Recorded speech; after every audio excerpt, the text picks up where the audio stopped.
Hello and welcome to Setting Yourself Up for Long-Term Success. I'm Brandon Telg and I am presenting today with my colleague Kara Wight. We are both trainers at UFHR Training and Organizational Development, and we are excited to be with you today. For today's webinar, we have three goals. First, we want to debunk this myth or social construct that you should have your dream job or living your full extra life by the time you're in your 30s. Then we'll take a look at exploring some examples of long-term success, some success that took a little longer to get started. And then we're going to provide you with tools to design your own long-term success story. So let's dive in.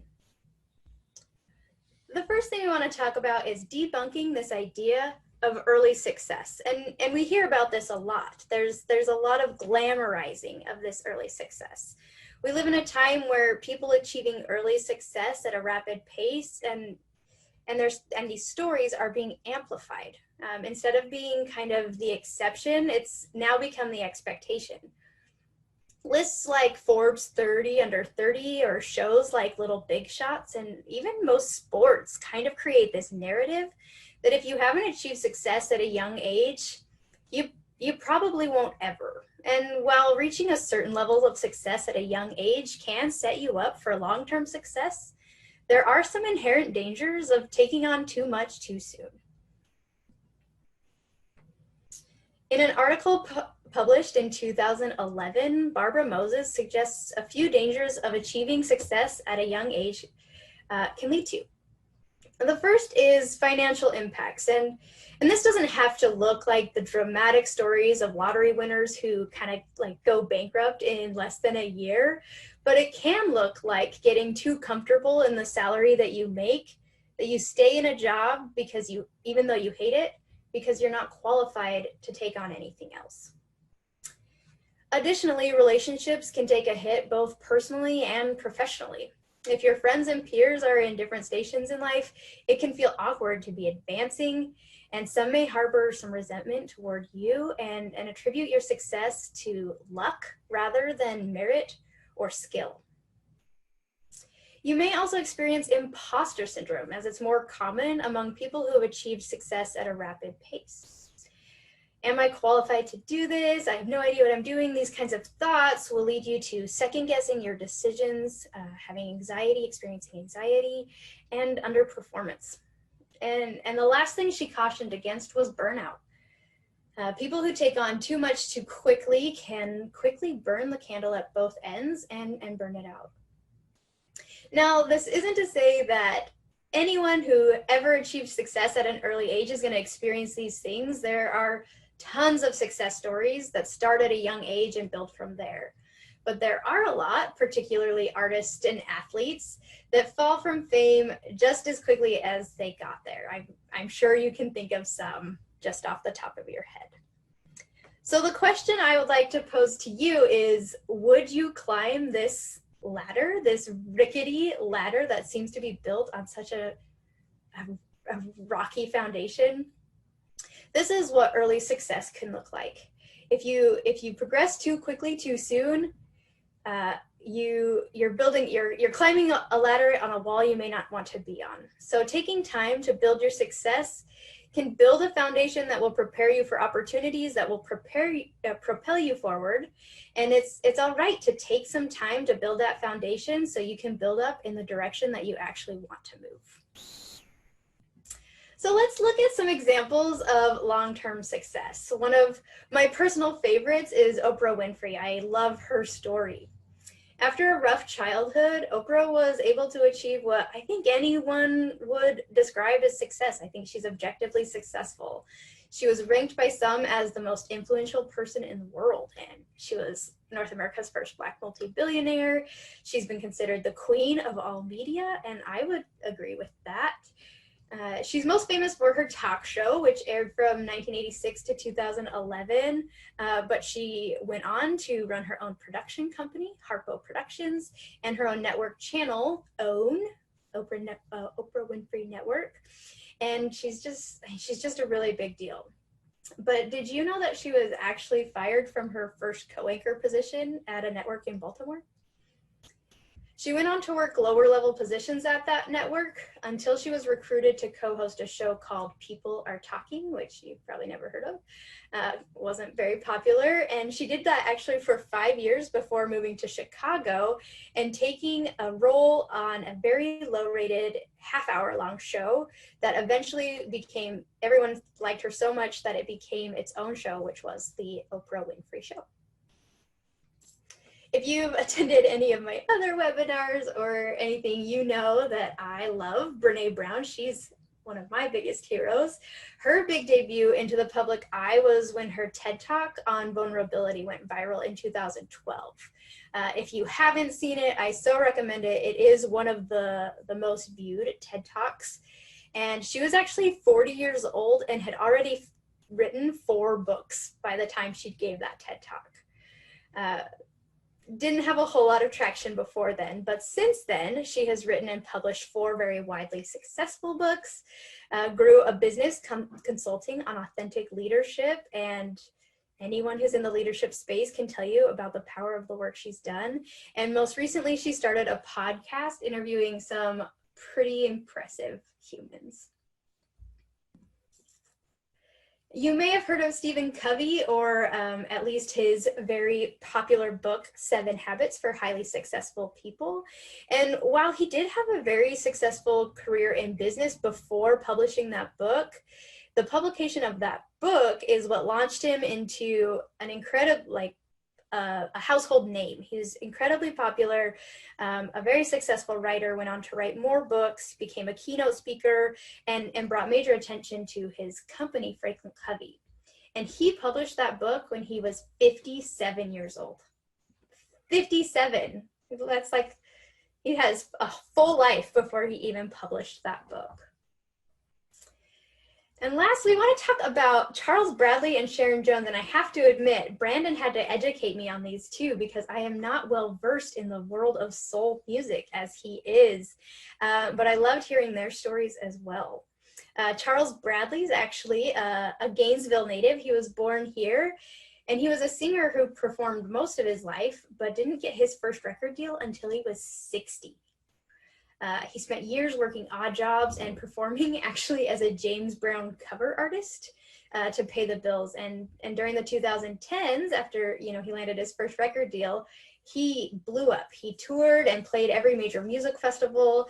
He was the subject of a documentary called Soul of America and kind of became the face of soul music until his death in 2017. Similarly, Sharon Jones got her first record deal later in life as well. She worked as a CO at Rikers Island Prison for many years before recording her first album at 40. She went on to record 9 albums and was even nominated for a Grammy for Best R&B Album in 2014. And our last story we want to share is our very own Brandon, and I'll let him take it from here. So in this picture, I may look like an undergrad. I was close to an undergrad at that time. I hadn't grown in all the grays that are peppering my hair now. But in fact, I am 31 years old as of recording this. But I've worked at UF since I was 15. My first summer job was editing videos at IFAS. I did that off and on until I was 21. I got a job at the College of Dentistry in classroom management and worked there for a few years until I transitioned to IT, working in video until I was 28 years old. It wasn't until the job that I'm working in now that I felt fully in my element and working in a job that aligned with the things that I'm truly passionate about and beginning to feel anything close to success at UF. Now, to the outside eye, I got a dream job by 30, but the reality is I had been building towards this for nearly 15 years, not to mention the many years in my 20s where I was really just pushing through, developing my skills by getting a master's degree and doing community work, which strongly influenced my forward momentum. Truthfully, I had been applying to jobs for 6 years before I was given the shot that I have at the position that I'm in.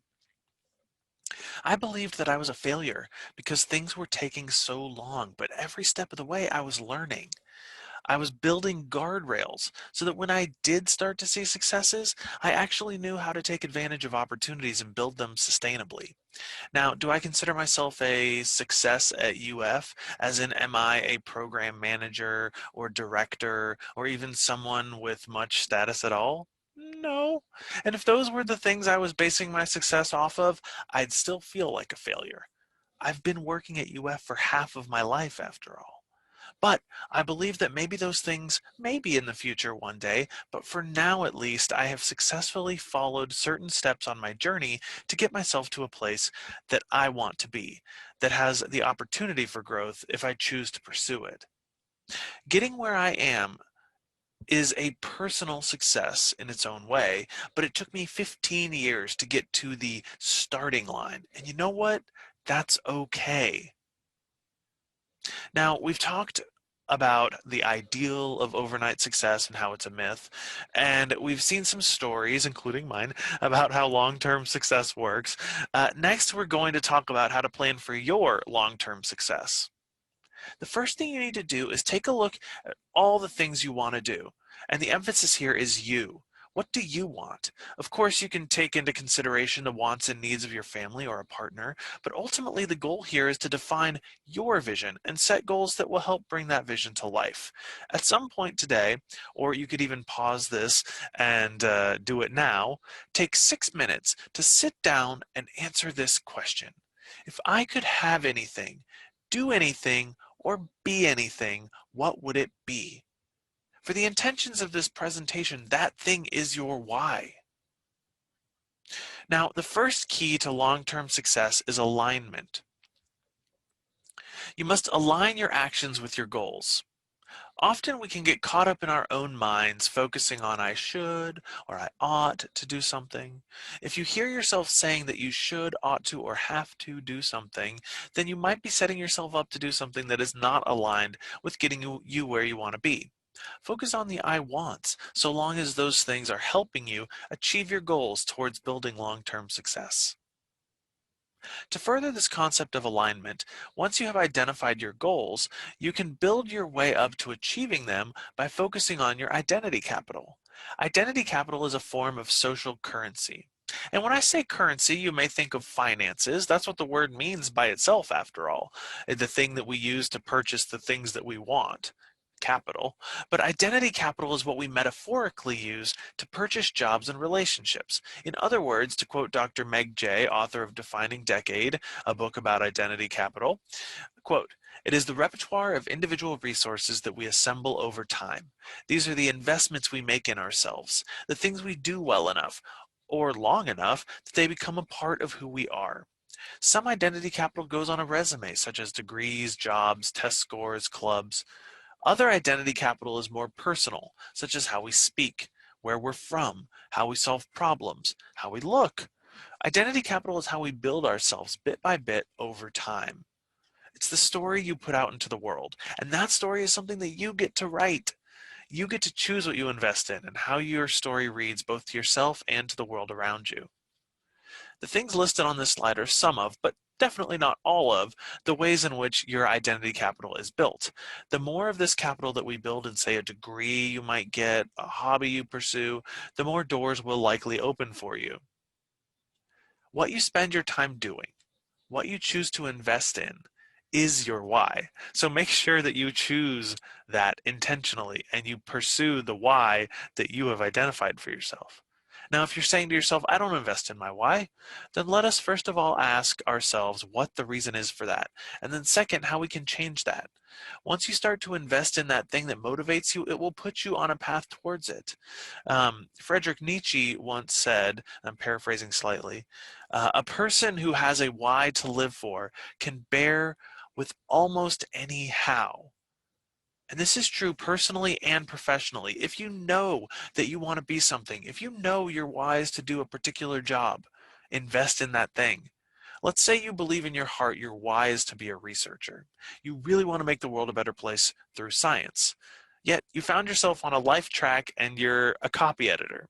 You can always invest in your why. Take online classes, take EEP classes, spend time with scientists, go to science events, volunteer. If you know this is your why and you invest in it, you will inevitably put yourself on a path towards making that happen for yourself.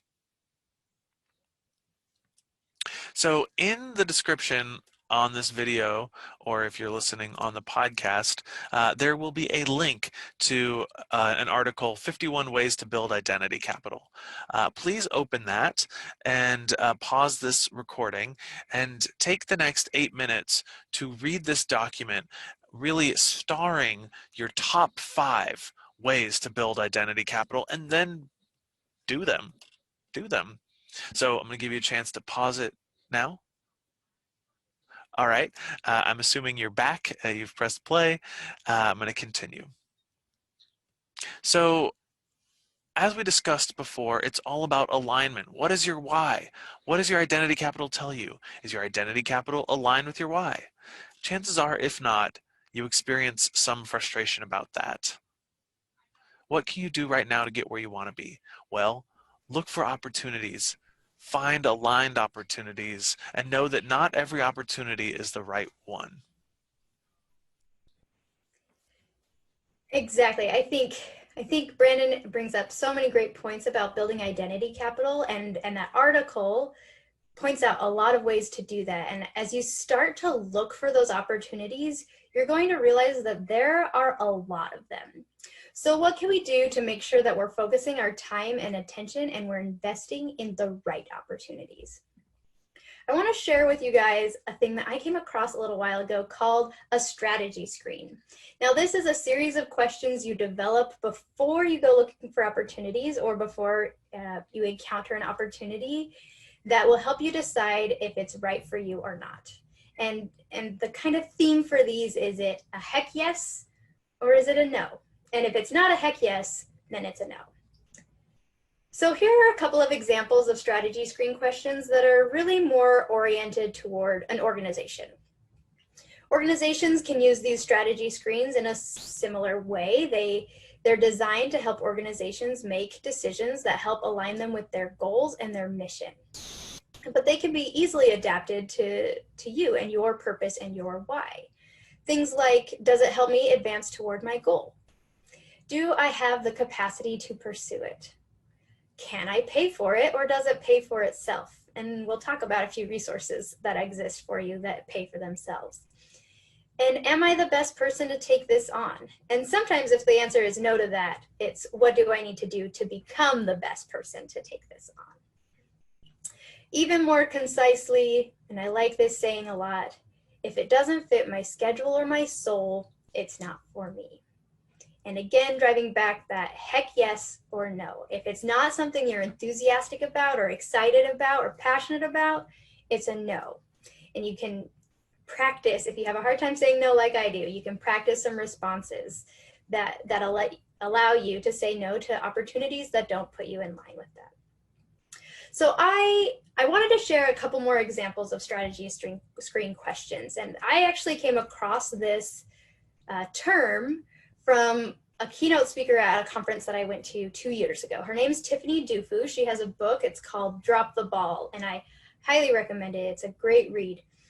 And she actually used a strategy screen in her family. She and her husband created this strategy screen together to help them make decisions for their family goals. And I wanted to share them with you because they helped impact how I created mine. So her main purpose, and she shares this in her book, is to help advance women and girls. And her husband feels like his purpose in life is to help advance sub-Saharan Africa. So their first question, whenever an opportunity arises for either one of them, is to ask, will this advance women or sub-Saharan Africa? And if it's not a yes to one of those, it doesn't move to the next question. But if it does, they move on to the next one, which is it true to the values our parents instilled in us?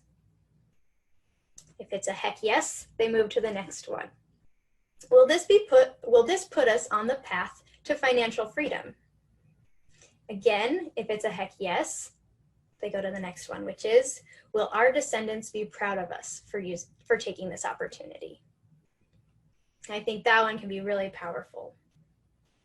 So like I said, I don't use those specific strategy screen questions, but they did help me make mine. And I thought I'd share some of mine with you. I'm still developing a good strategy screen as I am still learning to identify my core values and my purpose in life.